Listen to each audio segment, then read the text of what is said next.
Hi guys, welcome to my channel the anime creator Telugu. ఈరోజు గోకు versus నరుటోని compare చేద్దాం. ఫైనల్గా winner ఎవరో డిసైడ్ చేద్దాం. మొత్తం 7 ఆస్పెక్ట్స్లో మనం కవర్ చేద్దాం. ఫస్ట్ వచ్చేసి power, speed, strength, durability, IQ, forms and abilities. దీని మీద కంపేర్ చేసి లాస్ట్కి ఫైనల్ విన్నర్ ఎవరో డిసైడ్ చేసుకుందాం. ఫస్ట్ ఆస్పెక్ట్ వచ్చేసి పవర్ విషయానికి వస్తే ఫస్ట్ గోకు విషయానికి వద్దాం. గోకు డ్రాగన్ బాల్ సూపర్లో గాడ్ ఆఫ్ డిస్ట్రాక్షన్ దగ్గర ఇంకా ఏంజల్స్ దగ్గర ట్రైనింగ్ తీసుకున్నాడు. అల్ట్రా ఇన్స్టింక్ట్ లాంటి గాడ్ లెవెల్ పవర్ కూడా రీచ్ అయ్యాడు. తనకి యూనివర్స్ లెవెల్ లాంటి స్కేల్ ఉన్న పెద్ద పెద్ద ఫీట్స్ అన్ని చేసి ఉన్నాడు. బట్ నరుటో విషయానికి వస్తే నరుటో దగ్గర 6 ప్యాక్ సేజ్ మోడ్ పవర్ ఉంది. ఇంకా బ్రెయిన్ మోడ్, ఇషిషికి లాంటి తో కూడా ఫైట్ చేసి ఉన్నాడు.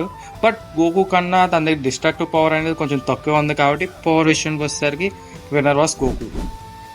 అండ్ సెకండ్ ఆస్పెక్ట్ వచ్చేసి స్పీడ్. గోకు ఇన్స్టెంట్ ట్రాన్స్మిషన్ వల్ల ఆల్మోస్ట్ ఇన్స్టెంట్గా వేరే ప్లేస్కి వెళ్ళగలడు. అల్ట్రా ఇన్స్టింక్ట్ వల్ల అటాక్స్ ఆటోమేటిక్గా డాజ్ అవుతూనే ఉంటాయి. నరుటో విషయానికి వస్తే స్పీడ్ చాలా ఎక్కువగా ఉంటుంది. బట్ కేసీఎం యూజ్ చేసినప్పుడు 6 ప్యాక్ పవర్ యూజ్ చేసినప్పుడు లైటింగ్ కంటే ఫాస్ట్గా రీచ్ అవ్వగలడు.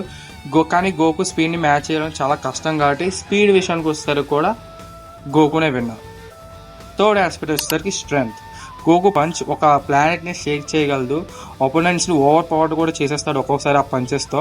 బట్ నరుటో విషయానికి వచ్చేసరికి నరుటో కురోమా చక్రం మోడ్లో ఉన్నప్పుడు ఫిజికల్ స్ట్రెంగ్త్ అనేది ఎక్కువగా ఉంటుంది. బట్ గోకుతో పోల్చుకుంటే చాలా తక్కువగా ఉంటుంది. గోకు అనేది ఆల్మోస్ట్ గాడ్ ఆఫ్ డిస్ట్రాక్షన్ పవర్ని 70% మ్యాచ్ చేసిన గోకు తను. అలాంటిది నరుటో స్ట్రెంగ్త్ విషయానికి వస్తే పక్కాగా గోకునే విన్నర్ అవుతారు. స్ట్రెంగ్త్ విషయంలో కూడా విన్నర్ వాస్ గోకు.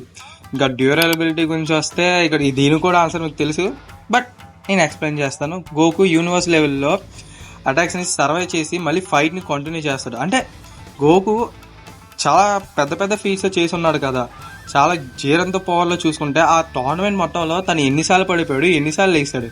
దీన్ని బట్టి చూసుకుంటే తన డ్యూరబిలిటీ చాలా ఎక్కువ ఉంటుంది. బట్ నరుటో విషయానికి వస్తే నరుటో కూడా కురోమా చక్రం మోర్ ఇంకా 6 ప్యాక్స్ పవర్స్ ఉన్నాయి. చాలా డ్యామేజ్ సర్వైవ్ చేస్తాడు. కానీ గోకుతో పోల్చుకుంటే చాలా తక్కువనే చెప్పుకోవాలి. కాబట్టి డ్యూరబిలిటీ విన్నర్ కూడా గోకునే. ఇంకో ఆస్పెక్ట్ వచ్చేసరికి బ్యాటిల్ ఐక్యూ వచ్చేసరికి ఇంకా నిజం చెప్పాలంటే గోకుకి చాలా ఏళ్ళ ఎక్స్పీరియన్స్ ఉంది. చాలా సంవత్సరాల ఎక్స్పీరియన్స్ ఉంది, ఫైట్ ఎక్స్పీరియన్స్.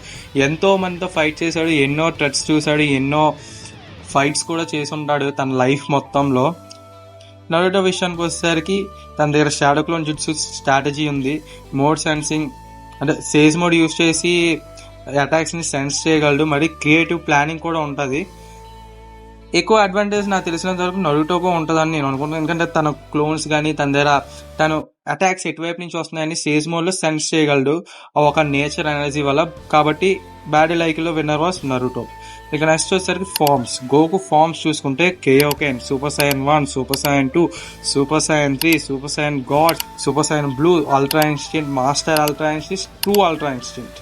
ఇన్ని రకాల ఫార్మ్స్ ఉన్నాయి. నరుటో విషయానికి వస్తే sage mode KCM 1, KCM 2, 6 pack sage mode, Baryon mode. అబ్సల్యూట్గా మన విన్నర్ ఎవరో తెలుసు, విన్నర్ వాస్ గోకు. ఇంకా ఎబిలిటీస్ విషయానికి వస్తే గోకు దగ్గర Kamehameha, spirit bomb, instant transmission, ultra instant ఉన్నాయి. నరుటో దగ్గర చూసుకుంటే Rasengan, Rasenshuriken, shadow clone jutsu, sage mode, 6 pack chakra, Baryon mode ఉన్నాయి. ఎబిలిటీస్ వెరైటీలో ఇద్దరు యూనిక్ కాబట్టి ఈ ఎబిలిటీస్ రిజల్ట్ వచ్చేసరికి టై. ఫైనల్గా విన్నర్ ఎవరు అంటే గోకు. ఎందుకంటే గోకు దాదాపు 4 to 5 ఆస్పెక్ట్స్లో విన్నర్ ఉన్నారు. నరుటో చూసుకుంటే ఒక ఆస్పెక్ట్, అది కూడా బ్యాటిల్ ఐక్యూ. ఎందుకంటే తన దగ్గర నేచర్ ఎనర్జీని సెన్స్ చేయగలిగే పవర్ ఉంది, అది కూడా సేజ్ మోడ్. ఎబిలిటీ విషయానికి వస్తే ఇద్దరు టై. కాబట్టి ఓవరాల్గా విన్నర్ వాస్ గోకు. ఇంకా గోకుని ఓవర్ పవర్ చేసే క్యారెక్టర్ అయితే ఇప్పుడు దాకా యానిమే యూనివర్స్లో రాదు కూడా. ఎందుకంటే అన్ని ఫీట్స్ చేసి ఉన్నాడు గోకు. థ్యాంక్ యూ గాయ్స్ ఇప్పుడు దాకా వాచ్ చేసినందుకు. నన్ను సపోర్ట్ చేయండి. ఇలాగే సపోర్ట్ చేస్తే నేను ఇంకా మంచి మంచి వీడియోస్ పెడతాను. ఇంకేమైనా కంపారిజన్లు కావాలంటే కామెంట్ చేయండి. కామెంట్లో చెప్పండి ఈ కంపారిజన్ కావాలంటే తప్పకుండా మనం చేద్దాం కంపారిజన్ వీడియోస్. ఇదే నా సెకండ్ వీడియో కాబట్టి కొన్ని మిస్టేక్ చేసి ఉంటాను. చెప్పండి ఏమైనా మిస్టేక్స్ చేస్తే నేను రెక్టిఫై చేసుకుంటాను మ్యాక్సిమం. Thank you. నేను మీ యానిమే క్రియేటర్.